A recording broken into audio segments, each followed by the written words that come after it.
Tesla topped a Chinese urban self-driving test that was pretty freaking cool. Here's the original video. It is over an hour long, but between the production values and the cost to produce this, look at this, man.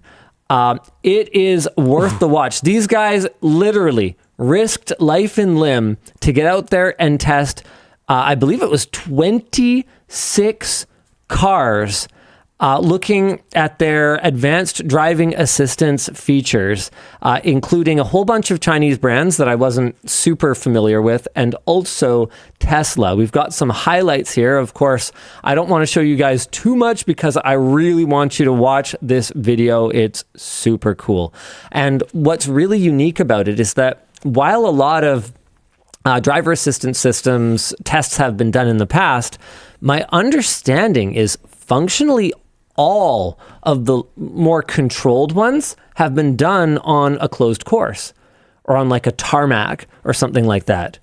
No. Was this not a closed course? They temporarily shut down real roads. But doesn't that mean closed course? So the geofencing features of these cars that turn off these features on non-recognized roads allowed them to work.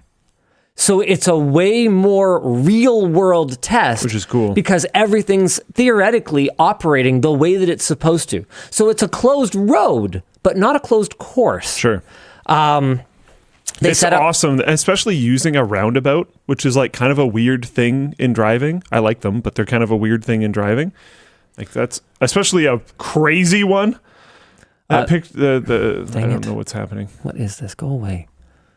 They set up 9. It's a wild roundabout. They set up 9 pretty reasonable tests. So you can see they had the car staged there to suddenly pull out in front of one of the cars in the roundabout. What else do we have here? And they captured some. Across their 234 tests, they captured some pretty disappointing behavior. Oh. Those weren't people, right? Yeah, okay. Pretty wild, hey?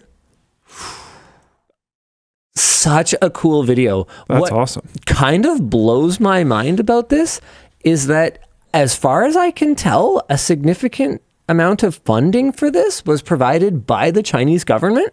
That's not surprising me at all, actually. It's very surprising to me because of how negatively so many of the Chinese cars performed. Okay, I understand that for sure. The reason why I said it's not surprising me at all is because they are absolutely trying to take over all of global manufacturing for cars. So if they want to do that, they also need to be the center for testing. Yeah, I just mean it's... and if they can use some of the data of this to help inform their own companies, they will totally do that. They have a national guiding hand on corporate movement and direction.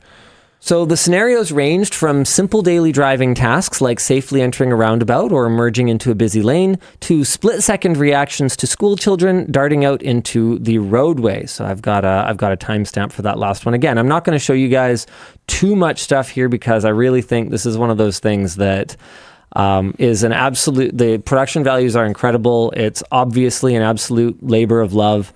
And it is worth checking out. So here's the SU7 Ultra. That's that new Xiaomi car that people are super stoked on. Like, look at this. Look at this setup. Is this freaking awesome or what? See you later, kiddos. Oh. Oof.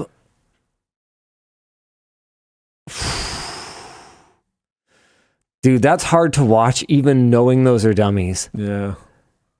Balls of steel, like these guys driving the cars too, like, yeah, sure, you know, whatever, they're just like fake dummies and stuff, but like still, they did some tests that involved like some pretty significant risk problems. Yeah. And like the car, you never know, the car could swerve, right? Like, I don't know. I am surprised.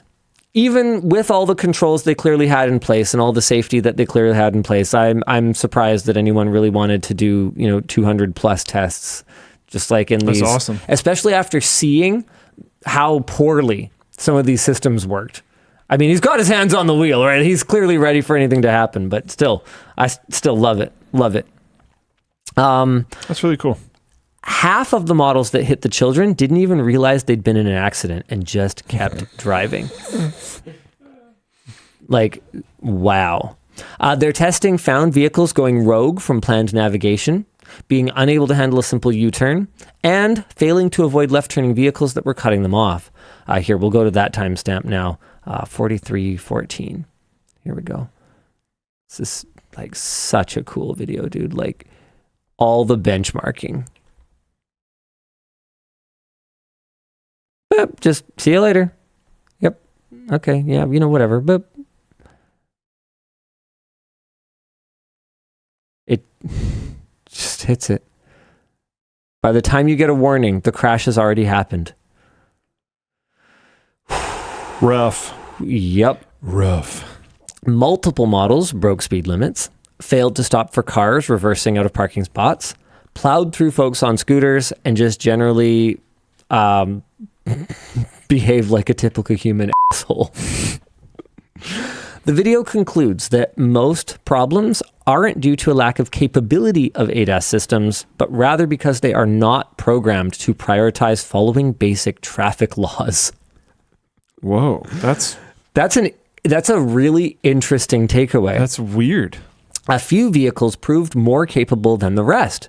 Xiaomi's SU7 Ultra, Tesla's Model 3 and Model X, Wei's Blue Mountain, and GAC's Ion RT proved capable of generally following the law and avoiding accidents, but even those performed poorly in some scenarios. Surprised BYD's not up there. Apparently they did quite poorly. Interesting. Discussion question. What's the more terrifying scenario? Being driven around by your 80-plus-year-old grandfather or the self-driving system of a mid-priced sedan? Having seen what I've seen here, ooh. My mère was a fantastic driver, even very late into the ages. Because at least a human will generally, unless they're extremely arrogant, drive slower. Exactly. Which can have its own problems. But still, I'd rather plow into Usually something they're slower. like less deadly problems. Yes. They're more scratchy or bumpy problems. Yeah. Yeah. Yeah, I don't think I don't think I'd ride a robotaxi today. Mind you, I'd probably take one of the ones in San Francisco.